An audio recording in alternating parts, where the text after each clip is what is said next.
Desde que as sondas gêmeas Voyager 1 e Voyager 2 foram lançadas ao espaço pela NASA em setembro de 1977, elas já enviaram informações importantíssimas para a equipe de cientistas que, desde então, vem trabalhando no projeto Voyager. Recentemente, a NASA informou que a Voyager 1 enviou novos sinais a respeito de cerca de 300 objetos que ela detectou em sua trajetória. O que são esses objetos? Eles podem ter alguma influência sobre a missão que já está em seu final ou representam uma ameaça a ela. Vamos conhecer a missão Voyager e, então, entender o que há por trás dessa nova descoberta.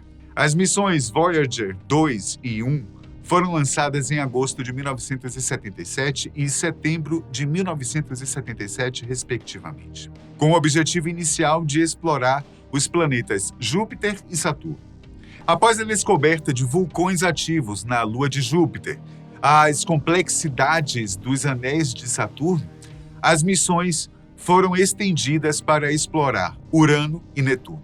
Atualmente, as sondas estão explorando o espaço interestelar fora do Sistema Solar. A Voyager 1 entrou no espaço interestelar em agosto de 2012, após ter atravessado a heliosfera e alcançado a heliopausa, uma região limite ao redor do Sistema Solar, onde os ventos solares são parados pela influência de fenômenos interestelares. A Voyager 1 está hoje, 16 de outubro de 2023, a 23 bilhões 484 milhões 668 mil e 3 quilômetros de distância da Terra, viajando a uma velocidade de 61.500 quilômetros por hora. Aproximadamente, isso equivale a 157 vezes a distância da Terra ao Sol, ou 157 unidades astronômicas, ou UA. Já a Voyager 2 entrou no espaço interestelar em novembro de 2018, após também ter atravessado a heliosfera e alcançado a heliopausa. A Voyager 2 está hoje a 19 bilhões 499 milhões 338.535 quilômetros de distância da Terra, viajando a uma velocidade de 55.227 quilômetros por hora. Aproximadamente, isso equivale a 130 vezes a distância da Terra ao Sol, ou 130 UAs. Mas por que a Voyager 1 está tão adiantada, sendo que foi enviada quase um mês depois? Apesar das sondas terem sido lançadas com algumas semanas de diferença, a Voyager 2 foi lançada em uma trajetória diferente da Voyager 1, o que a possibilitou chegar a Urano e Netuno mais rapidamente. A Voyager 1, por outro lado, foi lançada em uma trajetória que a levou mais perto de Júpiter e Saturno, permitindo que ela fizesse observações mais detalhadas desses planetas. Além disso, a Voyager 1 foi lançada com um pouco mais de velocidade do que sua irmã, o que também pode ter contribuído para ela estar, digamos, alguns bilhões de quilômetros à frente dela. Ao longo da sua missão científica, a Voyager 1 permitiu o desenvolvimento do nosso conhecimento dos sistemas de Júpiter, obtendo mais de 19 mil imagens do gigante gasoso e dos seus satélites. E Saturno, através do envio de imagens de elevada qualidade e de outras informações obtidas por meio dos variados instrumentos instalados na sua plataforma. 3 satélites foram descobertos em Saturno: Atlas, Prometeu e Pandora.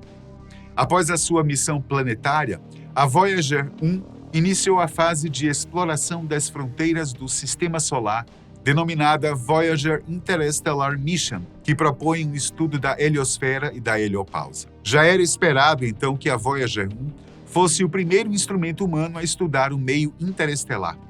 E é exatamente onde ela se encontra atualmente. E vamos falar mais a respeito daqui a pouco, ok? A Voyager 1 possui um detector de raios cósmicos, um magnetômetro, um detector de ondas de plasma e um detector de partículas de baixa energia, todos ainda operacionais. Além desses equipamentos, possui um espectrômetro de ondas ultravioletas e um detector de ventos solares, já fora de operação. As 2 sondas carregam consigo um disco de cobre revestido a ouro, contendo uma apresentação para outras civilizações com 115 imagens, nas quais estão incluídas imagens do Cristo Redentor no Brasil, a Grande Muralha da China, pescadores portugueses, entre outras. 35 sons naturais do vento, dos pássaros, da água e saudações em 55 línguas, incluindo em língua portuguesa feita por Portugal e pelo Brasil. Foram também incluídos excertos de música étnica, de obras como Beethoven e Mozart e Johnny B. Good, de Chuck Berry. Atualmente, a Voyager 1 é o objeto feito pelo homem mais distante da Terra. A Voyager 1 fez sua maior aproximação a Júpiter em 5 de março de 1979, a uma distância de cerca de 174 milhas, ou 280 mil quilômetros. Durante sua missão em Júpiter, a Voyager 1 fez quase 19 mil fotos e muitas outras medições científicas. A sonda descobriu os primeiros vulcões ativos fora da Terra. Na Lua Ló, confirmou a existência dos anéis de Júpiter e descobriu 2 novas luas, Thebe e Metis. Além disso, a Voyager 1 enviou imagens espetaculares dos terrenos desses satélites, abrindo novos mundos para os cientistas planetários. Depois de seu encontro com Júpiter, a Voyager 1 rumou para Saturno, onde chegou em 12 de novembro de 1980 a uma distância de aproximadamente 77 mil milhas, ou 124 mil quilômetros, das camadas superiores de nuvens do gigante gasoso. Durante a passagem, as câmeras da Voyager 1 capturaram imagens que revelaram complexas estruturas nos anéis de Saturno. Antes da missão Voyager, os astrônomos pensavam que Saturno tinha no máximo 6 anéis diferentes, rotulados de A a F. As fotografias da Voyager mostram uma quantidade incrível de detalhes inesperados nos anéis de Saturno. Existem centenas de cachos individuais nos anéis principais de 70 mil quilômetros de largura. O menor pode ser tão pequeno quanto 2 quilômetros de largura, mas a câmera Voyager foi capaz de captar. Uma estrutura ainda mais fina foi descoberta por outro instrumento da Voyager, que monitorava o brilho de uma estrela que foi ocultada pelos anéis. O anel F, muito estreito, apareceu trançado na Voyager 1, mas as tranças já não existiam mais quando a Voyager 2 fotografou os anéis, 9 meses depois. Como a Pioneer 11 havia passado por lá no ano anterior e feito a descoberta de uma atmosfera gasosa e densa em Titã, os controladores da missão elegeram a Voyager 1 para fazer uma aproximação da Lua de Saturno. A nova trajetória, incluindo o sobrevoo de Titã, causou uma deflexão gravitacional que acabou enviando a Voyager 1 para fora do plano da eclíptica, encerrando assim a fase planetária da missão. A trajetória da Voyager 1 poderia ter incluído passagens por Urano e Netuno, o que foi alcançado posteriormente com a Voyager 2. As opções de trajetória para a Voyager 1 incluíam o uso do efeito de aceleração gravitacional da massa de Saturno para impulsioná-la em direção a Plutão. Contudo, como determinou-se que o sobrevoo de Titã tinha um valor científico maior e oferecia menos riscos, a opção por Plutão foi descartada. Entre 2005 e 2010, a Voyager 1 percorreu mais de 14 bilhões de quilômetros, ou 95 unidades astronômicas, e afastou-se da Terra a uma velocidade de 17,2 quilômetros por segundo, o que equivale a incríveis 61.920 quilômetros horários, ou 3,6 unidades astronômicas por ano. Em 12 de agosto de 2006, a sonda atingiu uma distância de 100 unidades astronômicas do Sol, tornando-se o primeiro objeto construído pelo ser humano a percorrer tal distância. Em maio de 2010, a sonda encontrava-se a 113,3 UAS, no plano da constelação de Ofiuco. Em 13 de dezembro de 2010, a NASA anunciou que a Voyager 1 havia alcançado a zona da heliopausa em junho daquele mesmo ano, tornando-se o primeiro artefato humano a chegar à fronteira do Sistema Solar. Naquela data, a nave espacial estava a aproximadamente 17,3 bilhões de quilômetros de distância do Sol. Sem margem para dúvidas, a Voyager 1 é o primeiro objeto feito pelo homem que está mais distante da Terra e viaja fora dos limites do Sol a uma velocidade relativamente mais rápida que qualquer outra sonda. Em 26 de junho de 2013, a NASA anunciou que a Voyager 1 havia entrado em uma zona desconhecida do Sistema Solar, com uma bolha magnética dominada por partículas solares que representam os limites para o espaço interestelar. No entanto, essa zona não é o mesmo que o limite do Sistema Solar, que pode se estender por 50 mil unidades astronômicas na nuvem de Oort, muito além da distância percorrida pela missão Voyager 1, pouco mais de 120 unidades astronômicas. Segundo 3 pesquisas publicadas na revista Science, a sonda atingiu uma região desconhecida chamada de rodovia magnética, onde já sofre influência de outras estrelas da Via Láctea. A sonda descobriu os primeiros vulcões ativos fora da Terra, na lua Io. Confirmou a existência dos anéis de Júpiter e descobriu 2 novas luas, Thebe e Metis. Além disso, a Voyager 1 enviou imagens espetaculares dos terrenos desses satélites, abrindo novos mundos para os cientistas planetários. Em 12 de setembro, a NASA confirmou que a Voyager 1 havia deixado a heliosfera, uma área de gás ionizado que servia como transição para chegar até uma região onde não sofreria mais efeitos do Sol. Entretanto, esta notícia foi fruto de um mal-entendido, já que a nave havia apenas deixado a heliosfera, não o Sistema Solar. A certeza sobre a saída da Voyager 1 da heliosfera decorreu oficialmente depois que uma análise feita por cientistas da Universidade de Iowa foi publicada na revista Science. Dados recebidos desde 2004 foram analisados e mostraram um aumento na pressão interestelar. Os cientistas não tinham como medir o ambiente em que ela se encontrava para determinar sua localização, pois a sonda não possui sensor de plasma. As informações necessárias foram obtidas apenas em abril de 2013, depois de uma explosão de ventos solares que havia acontecido 13 meses antes, em março de 2012. A emissão então chegou até a sonda e ela começou a vibrar. Essa vibração fez com que fosse possível medir a densidade do plasma ao redor da Voyager 1. Assim, ficou comprovado que a densidade ao redor da sonda era mais alta do que o esperado na heliosfera. Cálculos mostraram que a Voyager 1 deixou, portanto, a heliosfera no dia 25 de agosto de 2012 e atingiu, em setembro de 2013, a distância de 19 milhões de quilômetros do Sol. Em setembro, a NASA informou que a Voyager 1 havia captado sons do espaço interestelar através de vibrações de ondas de plasma. As ondas detectadas foram amplificadas e reproduzidas para que tivessem uma frequência que pudesse ser ouvida pelos humanos.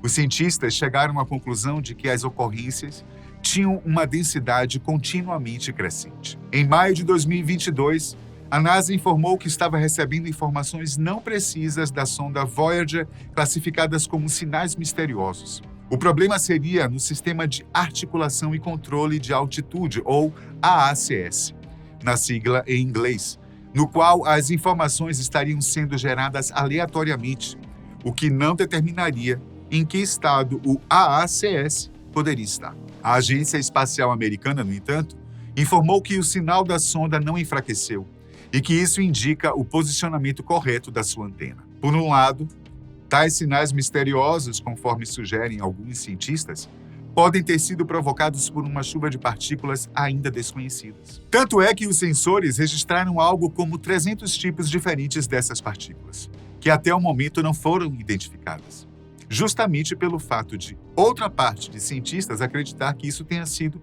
uma informação falsa, enviada pela sonda, dado o tempo que ela e também sua irmã, a Voyager 2, já estão em funcionamento, além do fato de estar em um local onde nada é conhecido até então. Pode ser uma grande interferência magnética enviando sinais errôneos para a Terra, ou não, pois os dados não estão sendo enviados com resultados alternados ou inconsistentes, segundo a NASA.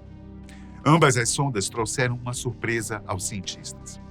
Em épocas e locais diferentes, as naves confirmaram que houve um aumento na densidade do espaço desde que saíram do Sistema Solar.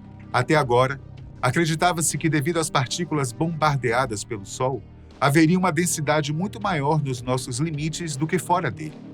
A sonda Voyager 1, que foi a primeira a deixar os limites do Sistema Solar, captou e enviou à Terra pela primeira vez sinais do zumbido no meio interestelar, preenchido por plasma. O espaço entre as estrelas, conhecido como espaço interestelar, não está livre da presença de partículas e plasma. A Voyager 1 está nadando nesse plasma desde o momento em que entrou no espaço interestelar. Agora, os pesquisadores descobriram que os instrumentos da nave podem detectar um zumbido constante do plasma e enviar os sinais para a Terra. A sonda também detectou perturbações no gás em decorrência dos ventos solares e das erupções do nosso Sol. Essas ondas eram como detectar a explosão de um raio em uma tempestade, de acordo com James Quartz, autor principal do artigo, enquanto o sinal do plasma interestelar é como uma chuva tranquila e suave. Com esses dados, os cientistas poderão compreender melhor o meio interestelar, como as partículas ali presentes interagem com o vento solar e como a bolha protetora da heliosfera é moldada e modificada pelo próprio ambiente interestelar. Agora, vamos entender melhor os conceitos de heliosfera e heliopausa.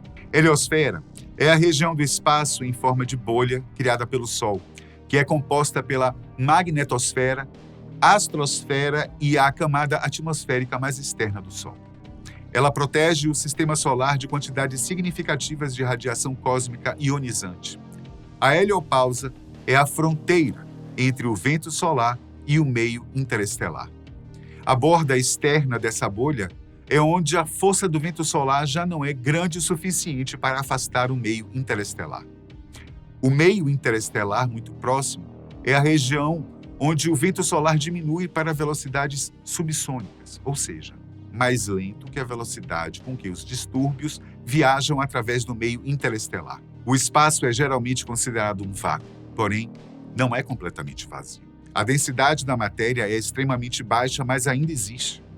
No sistema solar, a densidade média de prótons e elétrons do vento solar é de 3 a 10 partículas por centímetro cúbico, mas diminui à medida que se distancia do Sol. A densidade média de elétrons do meio interestelar na Via Láctea, entre as estrelas, foi calculada em cerca de 0,037 partículas por centímetro cúbico. Já a densidade do plasma na heliosfera externa é de cerca de 0,002 elétrons por centímetro cúbico. Conforme as sondas Voyager cruzavam além da heliopausa, seus instrumentos Plasma Wave Science detectaram a densidade de elétrons por meio de oscilações de plasma. Quando a Voyager 1 cruzou a heliopausa e chegou a uma distância de 122,6 unidades astronômicas, ou 18,3 bilhões de quilômetros, ela detectou uma densidade plasmática de 0,055 elétrons por centímetro cúbico. Já as medidas feitas pela Voyager 2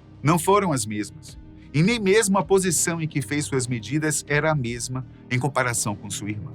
Situada a uma distância de 17,9 bilhões de quilômetros da Terra, ela mediu as oscilações do plasma e registrou uma densidade plasmática na faixa de 0,039 elétrons por centímetro cúbico. Isto quer dizer que ambos os instrumentos relataram um aumento na densidade. Depois de viajar outras 20 unidades astronômicas, isto é, mais 2,9 bilhões de quilômetros através do espaço, a Voyager 1 relatou um aumento para cerca de 0,13 elétrons por centímetro cúbico. Mas as detecções feitas pela Voyager 2 em junho de 2019 mostraram um aumento muito mais nítido na densidade para cerca de 0,12 elétrons por centímetro cúbico, a uma distância de 124,2 unidades astronômicas. Os cientistas da NASA passaram a estudar ainda mais sobre as partículas, suas origens e até quando elas podem ser benéficas ou não para a vida, seja na Terra ou supostamente em outro planeta. Por enquanto, o que se sabe sobre as partículas é que elas existem e não são tão dispersas como se pensava antes, fora dos limites da heliosfera. Aliás, mostraram que, em alguns pontos, elas possuem densidade maior do que a esperada. A presença ou a função das partículas existentes no espaço sideral são estudadas para entender melhor a composição do universo, a evolução das estrelas e galáxias, o comportamento do plasma interestelar, a formação de campos magnéticos e a interação entre o vento solar e o meio interestelar.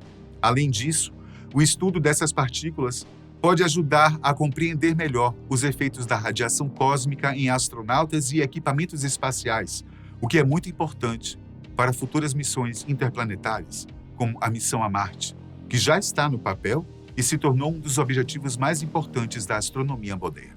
Em breve, teremos mais novidades neste setor, ainda mais com a eficácia que o telescópio espacial James Webb tem mostrado possuir. Assim, ao cruzarem dados de uma mesma região entre os diferentes equipamentos, novos resultados deverão surgir. E a gente espera, sem dúvida. Obrigado por assistir. Até a próxima.